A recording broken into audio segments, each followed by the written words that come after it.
इस time middle east में दो बड़े दुश्मन आमने सामने हैं, ईरान और इसराइल के साथ है अमेरिका। मिसाइल्स चल रही हैं, हर तरफ तनाव बढ़ रहा है, सिविलियंस मारे जा रहे हैं जिनका इस युद्ध से कोई भी लेना देना नहीं है। लेकिन असल सवाल तो ये है कि अगर इस युद्ध में अचानक इंडिया की एंट्री हो गई तब क्या होगा, क्योंकि मोदी जी ने कहा है India stands with Israel firmly with full conviction। America, Israel और ईरान में जंग छिड़े हुए 10 दिन से ज्यादा हो चुके हैं और अब कहा यह जा रहा है कि अमेरिका इस जंग से पीछे हट रहा है क्योंकि अमेरिका को मिसाइल्स और इक्विपमेंट्स की कमी आ रही है जिनको ज्यादातर ईरान ने डिस्ट्रॉय कर दिया है। अमेरिका ने अपना नेवल शिप तक वापस बुला लिया है। अब अमेरिका के अपने नेवल शिप को वापस बुलाने से कहीं ना कहीं इसराइल पे दबाव महसूस हो रहा है। अब ऐसे में इसराइल इंडिया से मदद मांगे और कहे कि तुमने हमें फादरलैंड कहा था और अब हमारी मदद करो, तो ऐसे में इंडिया क्या करेगा और सबसे बड़ी बात मोदी जी क्या करेंगे। इजराइल इज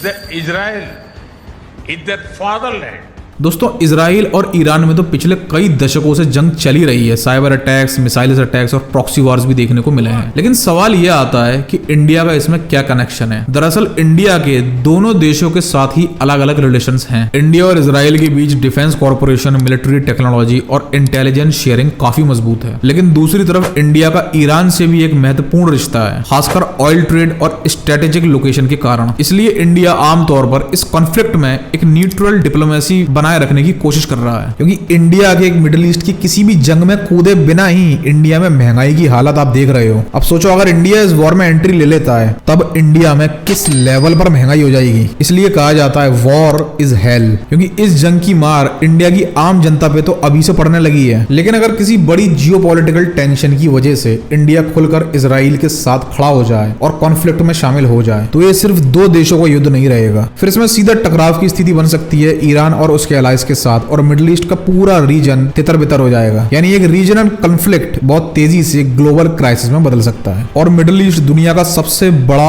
ऑयल रीजन है। अगर युद्ध बढ़ता है तो सबसे पहला असर ऑयल सप्लाई पर पड़ेगा और इंडिया मिडिल ईस्ट से अपनी एनर्जी जरूरतों का बड़ा हिस्सा इंपोर्ट भी करता है। इसका मतलब पेट्रोल और डीजल के दाम अचानक बढ़ सकते हैं, इन्फ्लेशन तो बढ़ ही सकता है और इकोनॉमी पर भी बहुत दबाव आएगा। Impact number 2, global trade disruption. Middle east का एक बहुत इंपॉर्टेंट रूट है स्ट्रेट ऑफ हॉर्मुज। दुनिया के ऑयल शिपमेंट का एक बड़ा हिस्सा इसी रास्ते से गुजरता है, या यूं कह लीजिए दुनिया के सारे बड़े ऑयल शिपमेंट्स का रास्ता यहीं से गुजरता है। अगर युद्ध के कारण ये रूट बंद हो गया तो ग्लोबल शिपिंग रुक सकती है, सप्लाई चेन्स टूट सकती हैं, इंटरनेशनल ट्रेड पर भारी असर आ सकता है। लेकिन एक पल के लिए सोचिए कि वाकई अगर भारत और ईरान में युद्ध छिड़ गया तब क्या होगा, कौन इस युद्ध को जीतेगा और इस युद्ध का परिणाम कितना घातक होगा। यहाँ दो बड़ी बातें जानने वाली हैं कि इंडियन मिलिट्री ईरान मिलिट्री से कितनी एडवांस और पावरफुल है, और दूसरी बात अगर ये युद्ध हुआ तो कहां पे होगा। तो सबसे पहले मिलिट्री कंपैरिजन कर लेते हैं। मिलिट्री वाइज इंडिया ईरान से काफी आगे है, क्योंकि भारत का रक्षा बजट लगभग $80 बिलियन के आसपास है, जबकि ईरान का करीब $8 billion.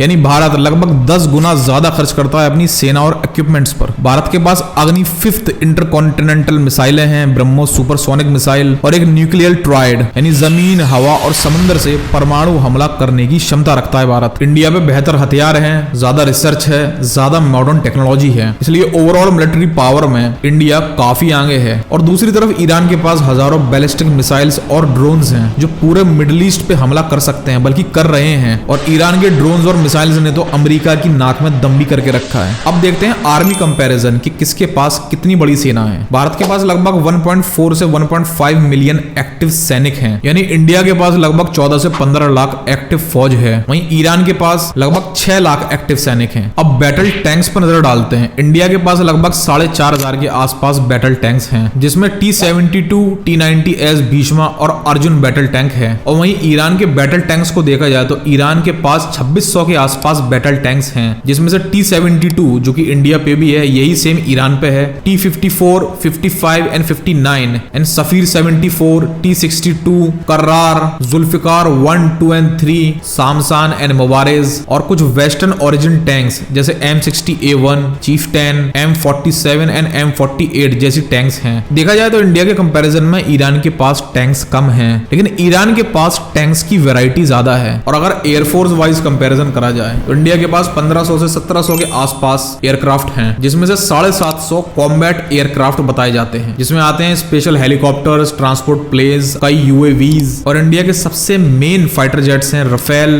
Su-30, MKI, Mirage, MiG-29 और तेजस। ईरान के पास 300 से 350 के आसपास एयरक्राफ्ट हैं, जिसमें से 250 से 280 combat capable fighter attack planes बताए जाते हैं। ईरान के पास F-14 Tomcat, MiG-29, F-4 Phantom और Su-24 है, लेकिन बताया जा रहा है कि ईरान का F-414 टॉमकैट डिस्ट्रॉय हो चुका है। तो देखा जाए कि एयरफोर्स वाइज इंडिया काफी आगे है ईरान से। और अगर नेवी में कंपैरिजन करा जाए तो यहाँ भी इंडिया के पास एडवांटेज है। इंडिया के पास 2 एयरक्राफ्ट कैरियर हैं, INS विक्रमादित्य और INS विक्रांत, वहीं ईरान के पास 0। और अगर सबमरीन्स में कंपैरिजन करा जाए तो इंडिया के पास 17 से 18 सबमरीन्स हैं, वहीं ईरान के पास मैक्सिमम 30 सबमरीन्स बताई जाती हैं। और अगर डिस्ट्रॉयर्स को देखा जाए तो इंडिया के पास 13 एक्टिव गाइडेड मिसाइल्स डिस्ट्रॉयर्स हैं, वहीं ईरान के पास 0, क्योंकि रिसेंटली ईरान के डिस्ट्रॉयर्स को USA और इजराइल ने ही डिस्ट्रॉय कर दिया। और अमेरिका की तरफ से यह भी कहा जा रहा है कि ईरान के जो बाकी बचे कुछ छोटे डिस्ट्रॉयर्स थे उनको भी US फोर्सेस ने डिस्ट्रॉय कर दिया है। यानी नेवल कंपैरिजन में भी इंडिया काफी आगे है। और समुद्र में लंबी दूरी की लड़ाई में भारत की नेवी बहुत ही ज्यादा एडवांस है। अब आते हैं सबसे मेन पॉइंट पे, न्यूक्लियर वेपन्स।